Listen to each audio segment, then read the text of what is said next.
Now, either way, after months of digital learning, kids and their parents have lots of questions and concerns. So joining us this morning is Nurse Alice Benjamin, also known as America's Favorite Nurse.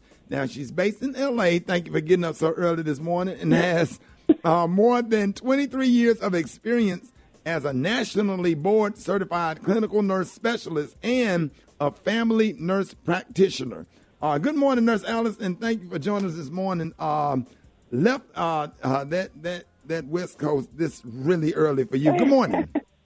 Good morning. Anything for you guys and anything for the parents. I want everybody to be safe, so they got to get all this good stuff here.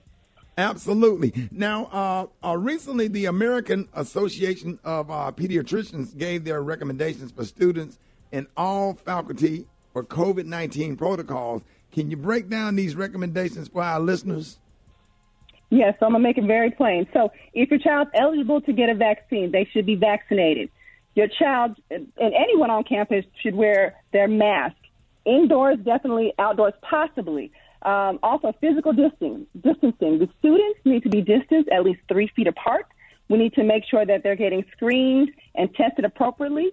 We also want to make sure that there's adequate ventilation in the schools, there's hand washing. And if you're home, if you're feeling sick or symptomatic or think you've been exposed, it's going to be important for these children and faculty to stay home. So that is the gist of their recommendations. Now, it gets a little detailed, but for the most part, those are the most important things that parents need to know when they're sending their kids to school.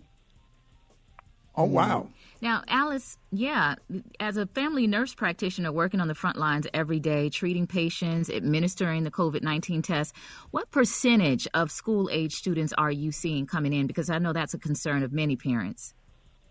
It is. So previously when this first started, we were seeing kids like maybe 10%, 9-10%. Now we are seeing up to 19 to 20% of kids test positive. And just yesterday alone, out of 90 people that came through my clinic, 17% of them tested positive, and a majority of those were kids under the age of 17, all getting ready to go back to school and testing positive. And they were coming in like it's clusters, siblings. And, many of the parents were like, well, what do I do? And I'm like, you know what, we need to contact the school because this is a situation where your child should probably stay home should stay home and distance learn. And then, once they're no longer infectious, come back to school. I mean, parents are really concerned about what to do.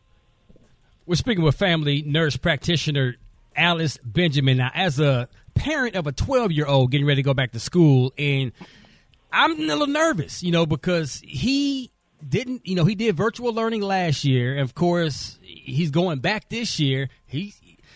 What do you suggest? I mean, as a parent, do you think we should keep him home or just go ahead and just mask up, vaccination, going back to school with the rest of the kids? Well, so my youngest is 14, so I'm in the same situation. Now, my son is vaccinated.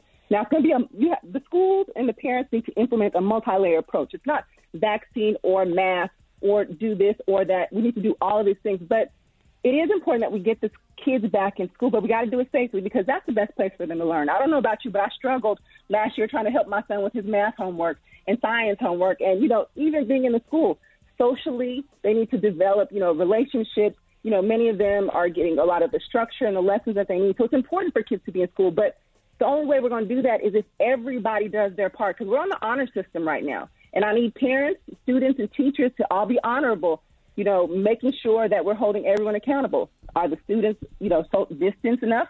Are they wearing their masks? Does anybody look sick? Because the minute we see something and flag it, we have to go ahead and, sit them to the side, send them home to keep the majority of the kids safe. Because kids actually want to go back to school. Most of them do. I mean, they're concerned about their safety, which they should be, absolutely.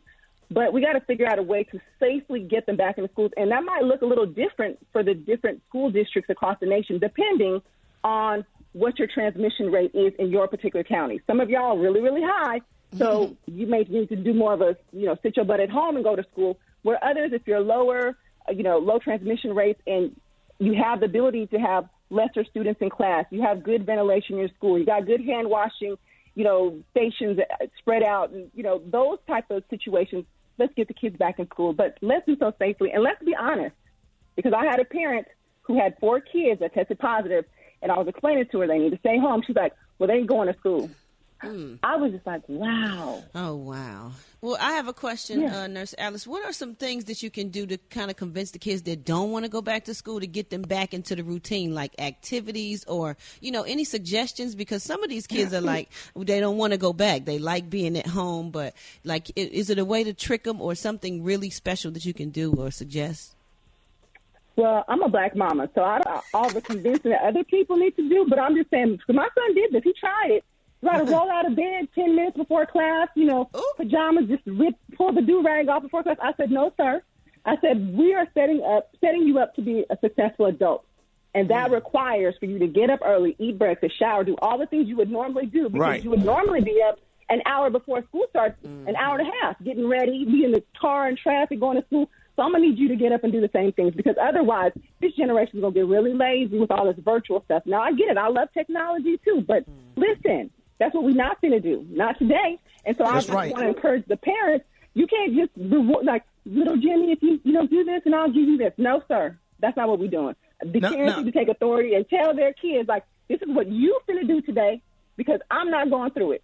Thank you. That's what we do. That's how I'm going to tell my kids to do and everybody else's kids. And I'll tell these parents when they come through the clinic, listen, I don't know who you thought you was talking to, but I'm America's favorite nurse. I'm going to tell you the right way because I love you. But if we enable these behaviors now, what do you think is going to happen? These kids is in first grade, second grade. What's going to happen when they get older, high school, college, and trying to look for a job? You're not going to be able to roll out the bed 10 minutes before and, just do whatever. So we need to instill these important behaviors, teach our kids about safety, hand washing, and let them know what the signs are of COVID so they can tell on their classmates. This is time where you can run and tell that. It's okay. Snitches don't get stitches in this situation. This is to keep everybody safe. Right. Now, Nurse Alice, any advice for dealing with kids and the grief they may have experienced due to the pandemic?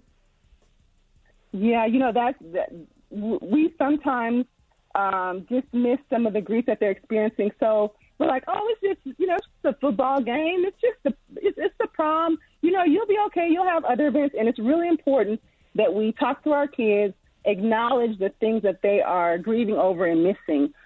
Because, we have these experiences growing up. And so now, some of these are one-time moments, right? You don't get to graduate from high school, every year. So like my son missed his graduation. That was really heartbreaking for him. He didn't really have a true prom, those type of things. So, talk to our kids. They're going through a lot. I mean, we think that they have it easy because like, oh, we didn't have this when I was little. You didn't have this. We didn't have this. We had to walk 10 miles in the snow and all these. We tell these stories, but we have to understand that in this generation, these kids are still going to experience losses. We have to identify them and not, dismiss them. So they know that their feelings are important and that they'll continue to communicate, because we don't want this generation of kids to then develop as adults and then have all of these emotional mood issues and problems because we didn't take the time to talk to them and minimize their feelings.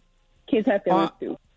Yeah, I'm sorry. I just got this in. The L.A. Lakers just signed 2 more players. Clyde Drexler and Dominique Wilkins will be joining the Lakers. Hey, Nurse Alice, thank you so much for the information and getting up so early to talk to us this morning. For everybody that wants, Nurse Alice, I'm crazy. I'm sorry, Nurse Alice. Don't not come back. It's okay.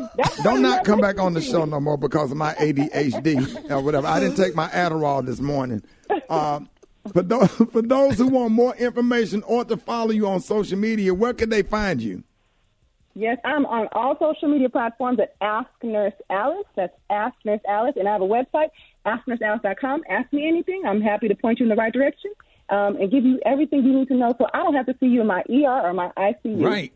We are so make sure you come back on the show. We are so happy to have you. Thank you so much for all of this needed information, because real talk, Nurse Alice, parents are really, really concerned, confused, and they don't know what to do with these variants and vaccination versus no vaccination. It's a lot going on. So thank you for keeping us informed. We hope to have you back soon.